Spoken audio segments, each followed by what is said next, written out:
Hello, villagers. It's Trace with you again this week.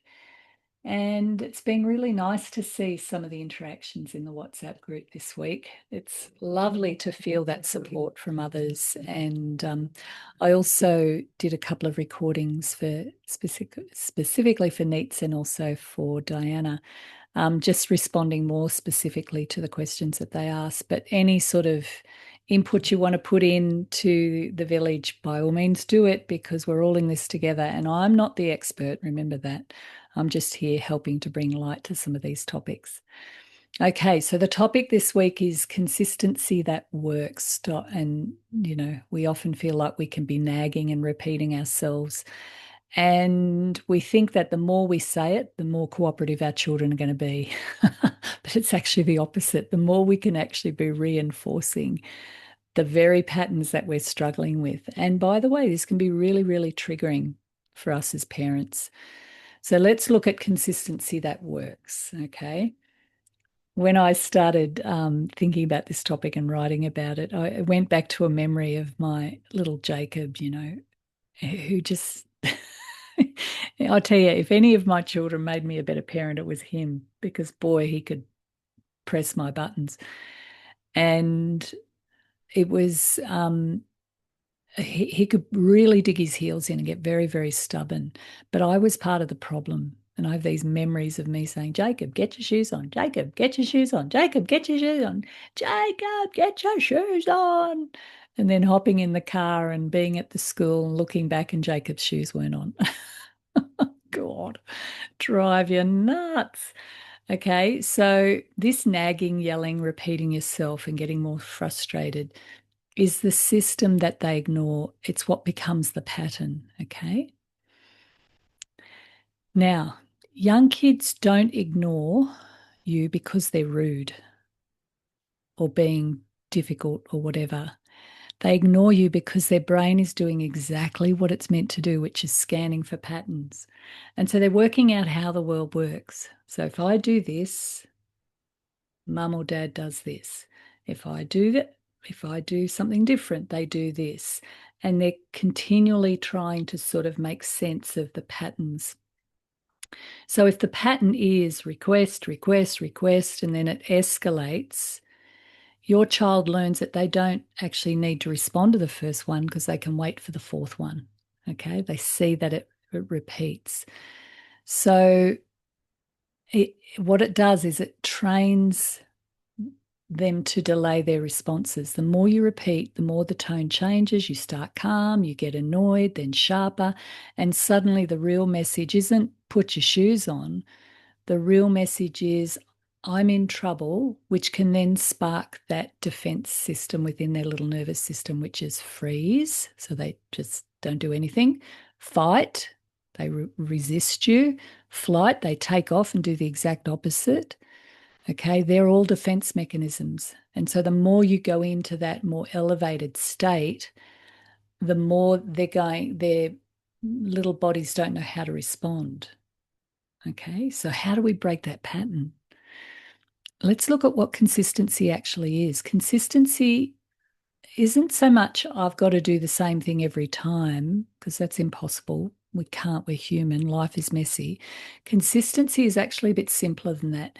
It means that your child can predict what happens next, not because you're harsh, but because you're clear.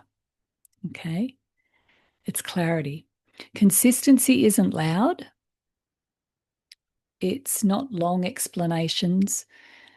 Consistency is calm follow through. So let's look at 3 simple shifts that'll stop the repeating.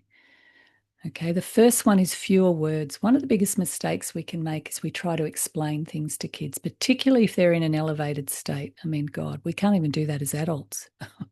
If your partner's in an elevated state and you're trying to really rationalize them and be really clear about, giving them an understanding of what's going on, it's not going to work. It doesn't work with children either. They can't hold paragraphs in their working memory, particularly when they're emotional.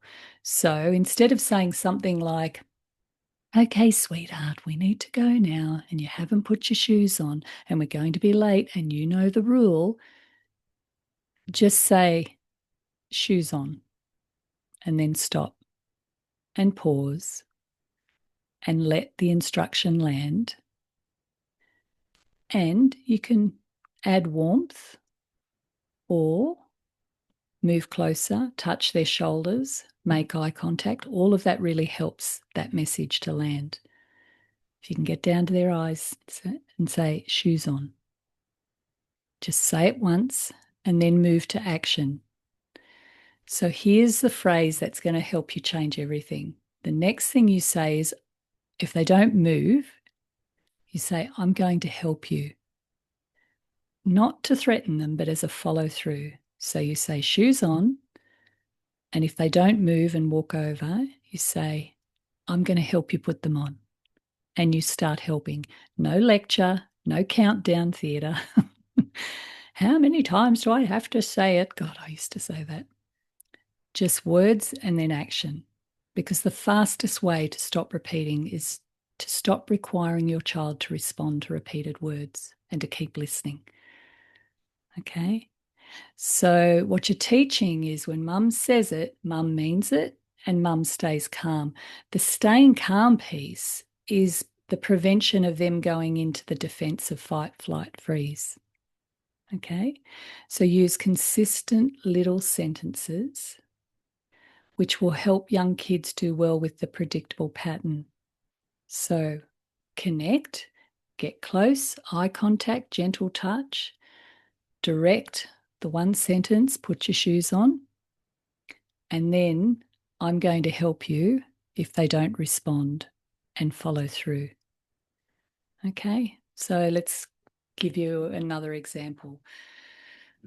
Playing at the park and they don't want to come back. So instead of repeating 5 more minutes and then renegotiating for 20 minutes, you say 2 more slides. You hold up 2 fingers. After 2 slides, it's time to go. And then if they get upset, you say, I hear you and I'm going to help you now. And you move, grab their hand and you direct them to what needs to happen. And so you can be deeply kind doing that. And your child can be upset. They can have the meltdown. That's normal. Because if they're at the park, they don't want to go. And there's going to be big feelings. But that pushing up against the boundary, having the emotional reaction, if you can stay grounded and calm, that's the key. Now, you're not always going to be calm, especially if you're in a rush in the morning and you want them to get their shoes on. And remember, my golden rule, 51% of the time.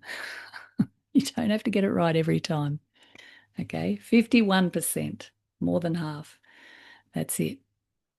All right, another example, hitting or rough play. Instead of saying, stop it, I said, stop it. How many times do I have to tell you not to hit your brother or whatever? Move in close, hold their hands gently if needed. I won't let you hit. I'm going to help you to do something else with those crazy hands of yours. Or hands are for waving. You can stop your feet. You can stomp your feet instead if you're mad. Okay. Consistency isn't the lecture. Consistency is the boundary. That's what we're after.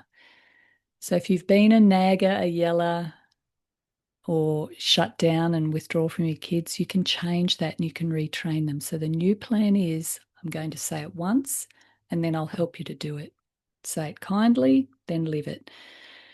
Your child will test it at first because they're checking if you're serious. They're working out how this works. That's what their brains worked for. It's to look for patterns. If mum says this, then this happens. Okay? And when you calmly follow through again and again, your child stops needing to test or research as to how the world works.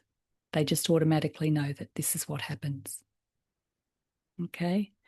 So what I'm going to suggest to you is just choose a tricky time, whether it be shoes, brushing teeth, leaving the house, bedtime, and just try this formula and see how it goes. And it'd be great to post anything in the WhatsApp if you've had a little bit of success, or if you're still struggling, maybe we can help you.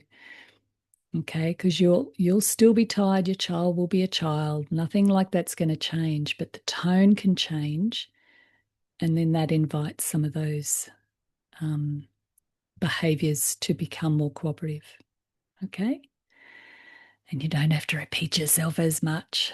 So, the card that goes with today's parenting thing is the waterfall.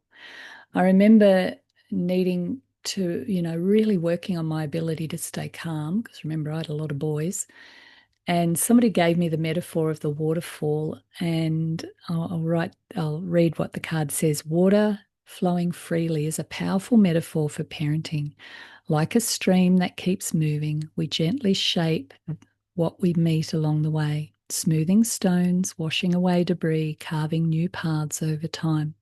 Consistent, flowing love shapes our children as they move through life. Affirm to yourself, I'm a waterfall shaping my children through love. Okay. So I remember standing there saying, I'm a waterfall, I'm a waterfall, I'm a waterfall in my mind. It helped me to anchor myself into my ability to stay calm, particularly when I was being ignored, which was a bit of a button pusher for me. So, some beautiful stuff to think about there, my darlings. Have a wonderful week and lots of love.